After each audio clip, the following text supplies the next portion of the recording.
It's 19 days till Christmas. The winds have already changed, lights are going up in some places, and if you're like some families, the raisins are already being soaked for that wonderful Christmas cake. You may not be able to do some of your usual activities this year, but let's focus on the family aspect.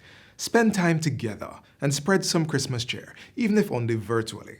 Welcome, I'm Theodore Henry. Stay tuned as we turn the pages of another Jamaica Magazine. Coffee was introduced to Jamaica in 1728. Creighton Estate was established around 1765, and the Blue Mountain Range and the central region of Jamaica, which is the Grand Ridge of Jamaica, were the major coffee producing regions. Currently, we are fully certified under the Rainforest Alliance, and we are the very first entity in the Caribbean region to attain that certification. Now, the Blue Mountain Range of Jamaica is a microclimate of the island and has provided the perfect conditions for growing the Arabica coffee. A typical day in the Blue Mountain, the most sunlight is in the mornings from about 11:32 to 4 p.m. This is the weather that we experience. This is a norm in the Blue Mountain. It's nothing unusual, for the range to be covered with mist. And after sunset, the temperature basically goes below 20 degrees Celsius. So those are the perfect ingredients to develop high quality coffee. The culture here is rich. We're an extremely creative, set of people. In Jamaica, there's everything. If you're a nature lover, we have it. If you like the wetlands, we have it. Great coffee, great food.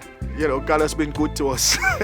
The God has been good to us. The universe has been good to us, as a country. And this rock, I love it, man. I love it. Children stay in state care until their 18th birthday when they are reintegrated into the public. This week, we'll focus on the Transitional Living Program. How do they really get these children prepared?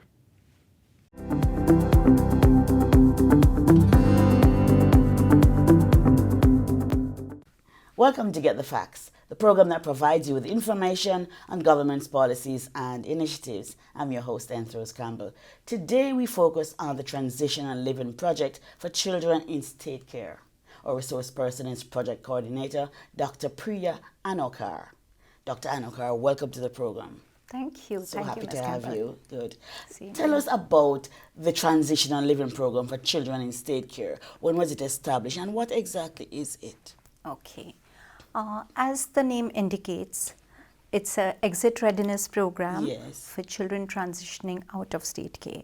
When I mean exit readiness, it means we prepare youth to transition out of state care for independent living. Right. So this program came into existence, I would say, quite a few years back at CPFSA, but it was kind of formalized and standardized through this project, Yes. which is the Transitional Living Program for Children in State Care project, and we yes. lovingly call it the TLP-CSC because the name is such a mouthful. Yes. So the TLP-CSC project came into existence on 26th August 2014, and it's a 6-year project. We are in fact in the last month of the project Yes. almost. How's it going? It's going very well, I must say, and you'll hear more about it as we Yes, discuss. right. So essentially it's an exit readiness project that aims to prepare youth from state care to Right. So what are some of the subjects that you deal with? Okay, just to give you a little background about how this project came about Right. and why we are doing it in the Yes. first place. Yes. Around 2012, PIOJ conducted a study in collaboration with the Child Protection and Family Services Agency, Right. that is CPFSA. CPFSA.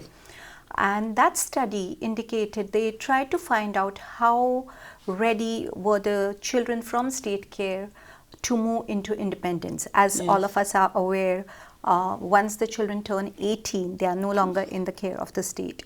So this study found that though some efforts were made and there are programs, but it wasn't consistent across the board. We are all aware that CPFSA runs private as well as public residential care facilities. Yes. So it wasn't consistent. There wasn't a standardization about the whole process.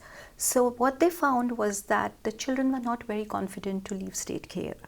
And among the recommendations the 4 major recommendations that came out were: one, children expressed that they wanted some safe place to go to after they exited from care. Yes. They wanted more opportunities for education after they left care, of course, more employment opportunities, as well as some startup funds to, kind of do something and begin their life as, independently as they could. So based on that study, that was the basis of this project. So this project was developed keeping in mind the recommendations that came from there. Right. So this project has different components. You could say it's a multifaceted project. Right. And one of the components is definitely the housing assistance program, or the construction of the transitional complexes, which is the so-called safe space, and that we have created for youth who have absolutely nowhere to go on transitioning out of care. We also have a vocational skills training program, and within that program we have the vocational skills training, plus we have something what we call transition to work, which is an internship program that allows you to work with organizations. We also have an entrepreneurship program as a part of that, which allows you to, we grant them startup funds. Right. So let me get this clear. So you provide housing for them, and you provide some kind of training as well. Right. And the housing is free of cost. Yes, they also receive a stipend whilst they are in the housing. Excellent. Because the whole idea of the housing assistance program is it's meant for those youth who have absolutely nowhere to go, or they don't have safe options to go to, right? Because there are some youth who will be reintegrated with their families or communities following, once they turn 18, but not all will have that opportunity, or they may not have that option. So how long are they able to stay in these homes? It could be anywhere from 6 months to, or even lesser sometimes. What we are seeing is some children transition out quickly from there too, and they become independent, find their jobs, find themselves a place to live. So it could be anywhere from, say, on an average 6 months to about 2 years. Right. So during that time, they have to be engaged in something meaningful. Like they should either be going to school, or they should be working, or they should be self-employed. So the whole idea is that we are extending that preparation for independence. So do you also help them to seek jobs? Yes. Employment is one of the components of the program. What we have been doing is, once the children are trained through the vocational skills training programs, we also support and guide them in finding jobs through the public and private sector network. So that is also one of the components. So to date, I think we have found employment for close to about 107 youth. And of course, some self-employment opportunities as well. That is such a good program though, because I used to just wonder what happens when they turn 18. So and that is usually a big challenge for the boys especially. So that is really, so how many children are benefiting or have benefited so far? Okay. Just to give you an idea, like as I said, the project has multiple components. So I can give you an instance where from, say, our vocational skill training program, we had 780 youth who have been enrolled in the program since the start of the project. Some are still in training, and of which close to 517 youth have completed their programs. So that is with vocational skills training. About 49 youth have been approved to receive entrepreneurship grants. In fact, 8 of them have already purchased their equipment, and they have been handed over their equipment and their initial funds, the first tranche. For the transition to work component, I can say we have approximately 30 youth who benefited from that component. Our life skills component, which is also one of the components of the program, because we realize that many of our children, when they are in state care, they are not really prepared to face the world outside. They need a lot of skills, sometimes very basic, and they need that support. So we have exposed almost 877 children to life skills coaching. We also are making sure that once the project ends, we want to make sure Yes. that it's sustained. Yes, and we're going to talk about that. And this is across the island. You Yes, have it's centers across the island. Yes, Very in good. all the 4 regions that Yes. CPFSA covers. So Yes, it's yes. across the island. Yes. And as we know that almost approximately 290 children age out of care every year. Okay. So to make sure that, they Yes. have opportunities available. Yes, yes. Okay. We take a quick break now and pick up with some more information on the Transitional Living Program for Children in State Care Project. Stay with us.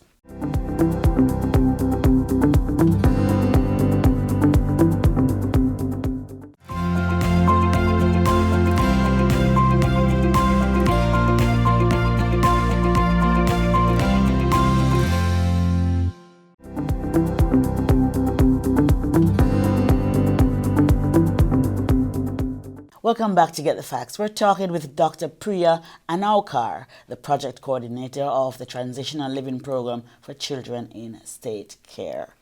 So the project has 3 partners, right? The Child Protection and Family Services Agency, CPFSA, the Caribbean Child Development Center, where you're from, and USAID. Tell me how these 3 partners work together for the success of this project. Okay. Of course, major partner is the USAID. Yes. It is funding this project almost to close to 5.2 million US dollars. Yes. And CPFSA and CCDC, that is the Caribbean Child Development Center, are the implementing partners. So we are more responsible for implementing the project, making sure that all that is planned gets executed. Also, the counterpart contribution of these 2 agencies is also significant. So in all, if you were to look at the worth of the project, it's almost close to 6.4 million USD invested, Right. with both the partners putting in their. Okay. So the Caribbean Development Center, we don't know so much about it. Tell us a little about that. Okay, the Caribbean Child Development Center. Yes. The Caribbean Child Development Center is part of the University of the West Indies Open Campus. Yes. And we focus on working with children 0 to 18 years. It has been around for more than 35-40 years now. And the whole focus is on research related to children within Jamaica as well as in the Caribbean. Right, okay, good, because you're well positioned then to guide this project. And based on the objectives, you were telling us about some of the successes already, but tell us, how have you been meeting your target based on the projections that you had? Okay, I think when the project began, the initial period was a little rocky because we really did not anticipate a lot of the field realities that we were seeing. For example, like I was telling you about the vocational skills training program. Yes. The vocational skills training program, we are working in conjunction with Heart Trust NTA, and we are also working with several community training institutes. We are also working to organize customized training, on-site training programs. Just to give you an example as to today, we have met our targets for that component. However, it wasn't as easy because in the beginning, we realized that the field realities really are not as we had anticipated. So we realized that sometimes the programs were oversubscribed. Sometimes the youth wanting to do a certain program may not have the aptitude for the skill. We also had children dropping out of the programs, and that was something we hadn't really anticipated as much because many of the children who come from state care have histories of trauma, they have other challenges, so they were dropping out of the programs, they couldn't sustain themselves. But generally, how will you measure the achievement? Just tell us quickly. Overall, yes, I mean, I think we have done very well. Yes. Despite the challenges, we are close to achieving the targets we had set for the project. So I would say we have done well. I know the project ends in weeks. Yes, and 4 weeks to be CPFSA precise. will take over the program Right. fully. What can we expect? I think I'm really looking forward to it, and it looks very promising because one part is, yes, the project has supported CPFSA in terms of building capacity to make sure that the program sustained well. So in terms of building capacity, we had multiple training programs. We have trained trainers in life skills. We have trained trainers in mental health, that is trauma-informed care. We have supporting them with their case management system. So there are a lot of capacity building initiatives within the project that we hope will sustain the project.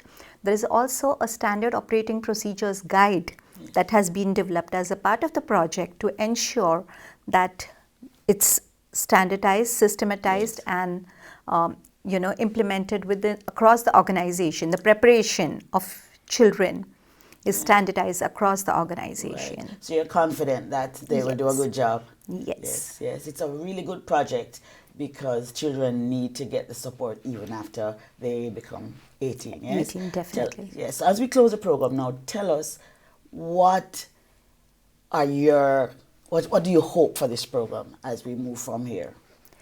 I think one message that I would really like to have for our viewers is, during our experience of working with the youth from state care over these 6 years, what we really learned is that these youth have tremendous potential. And all that they need really is the support and opportunities. Yes. So I would really think that it's very important that if we are really thinking of, including this group of youth in the Vision 2030 for Jamaica, we should, as individuals, as communities, and as a country, it's important that we support them, we give them the opportunities that are rightfully theirs. So I think that is something I would urge the viewers that they be open to that. Yes, a very positive note to end on. We thank you so very much for joining us today on Get the Facts. Thank you so much. Welcome. This has been Get the Facts. Our guest was Project Coordinator for the Transitional Living Program for Children in State Care Project, Dr. Priya Anwarkar. For more information on the Transitional Living Program for Children in State Care, please contact the office at 876-754-9690 or the Child Protection and Family Services Agency at 876-948-2841-2. Until next time, when Get the Facts brings you, as always, more important and useful information. I'm Rose Campbell. Thanks for watching and take good care of the children. Until next time.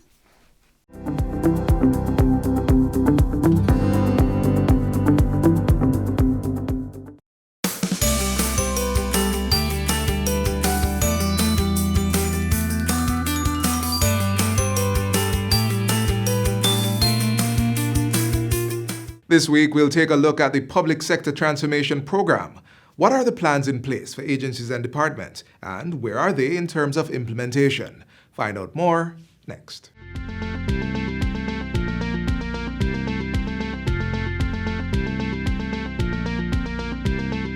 Innovation steers our economic well-being, and at the cusp of our economy are our public entities. The thirst for improvement in areas such as ICT technology, human resource management, trade and investment, and management of public sector costs are being watered through the Public Sector Transformation Program.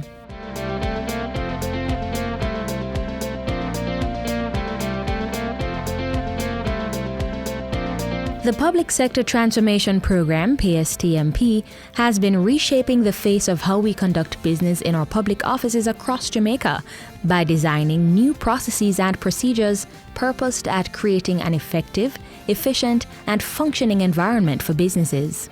At some point, you may have been part of this experience.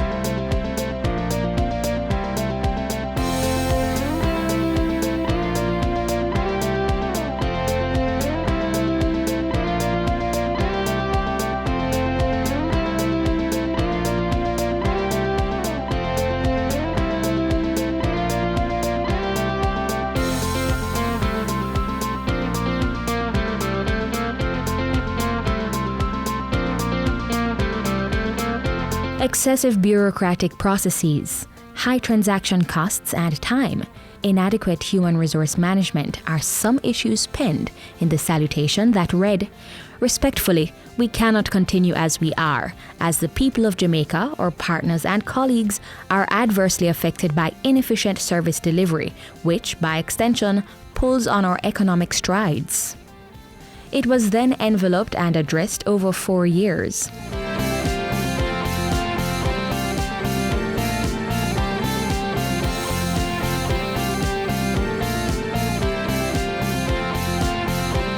A trained workforce equipped with the knowledge and tools to execute internal as well as external relations is critical to the success of this program. With this, the PStmp has forged a design that will see the reform and modernization in the areas of efficiency and IT, shared corporate services, rationalization of public bodies, human resource management transformation, and compensation management. These projects are at varying stages of planning, design, and execution, but importantly, the vision is charted in action, and in some instances, the success is evident.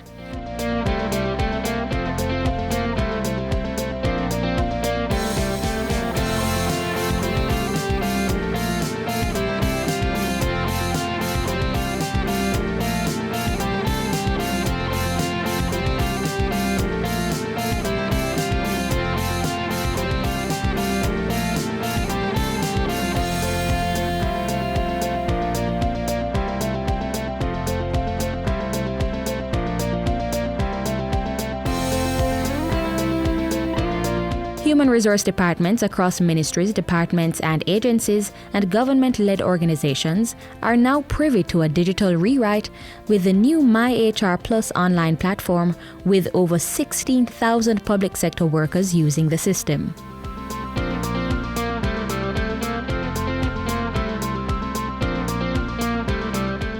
These projects aim to create a public sector environment fit for purpose, providing dependable services to civil servants, clients, and external partners. Standing at the center of the economy, it's pivotal that we build a structure that is strapping and robust, one that makes Jamaica the place of choice.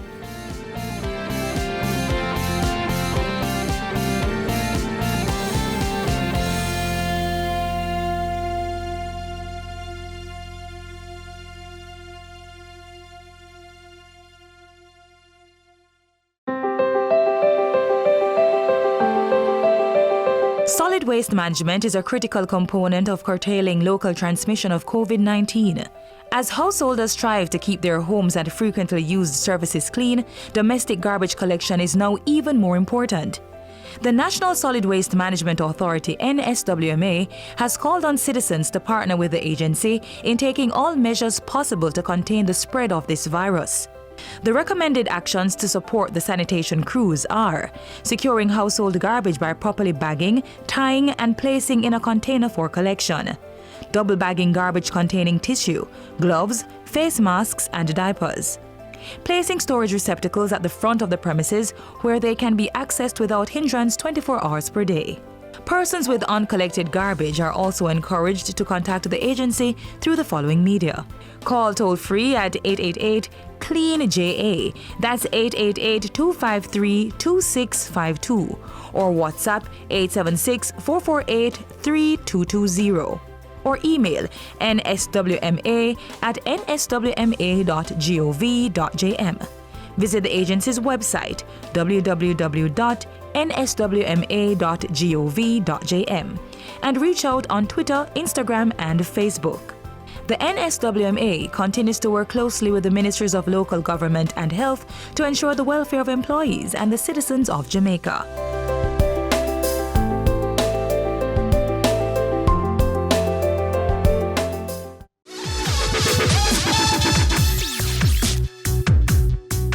With 19 days to go and COVID-19 restrictions to consider, here are some fun things you can do at home while spending time with your family.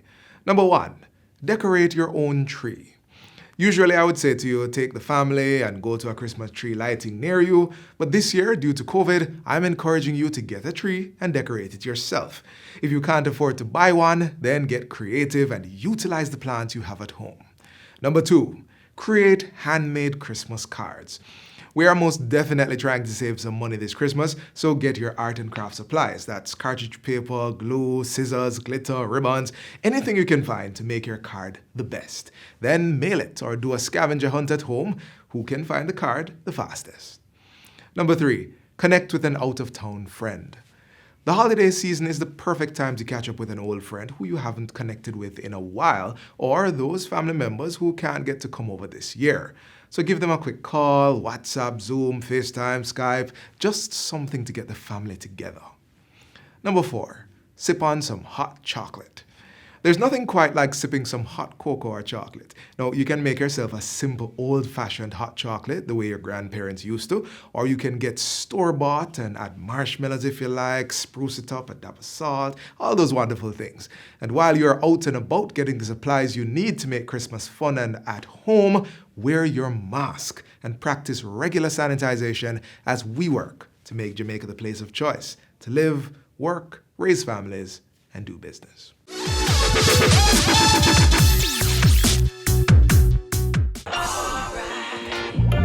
Let's get some fire on our hearts. Now that is what we call alright. Run, come, get some Jamaica.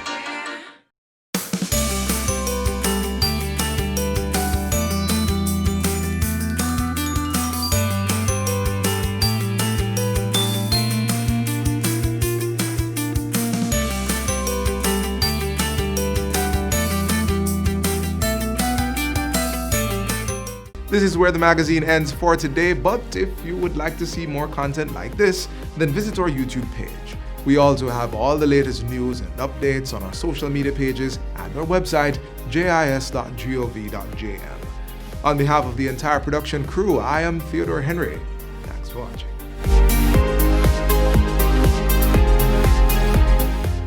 This has been a production of the Jamaica Information Service, the voice of Jamaica.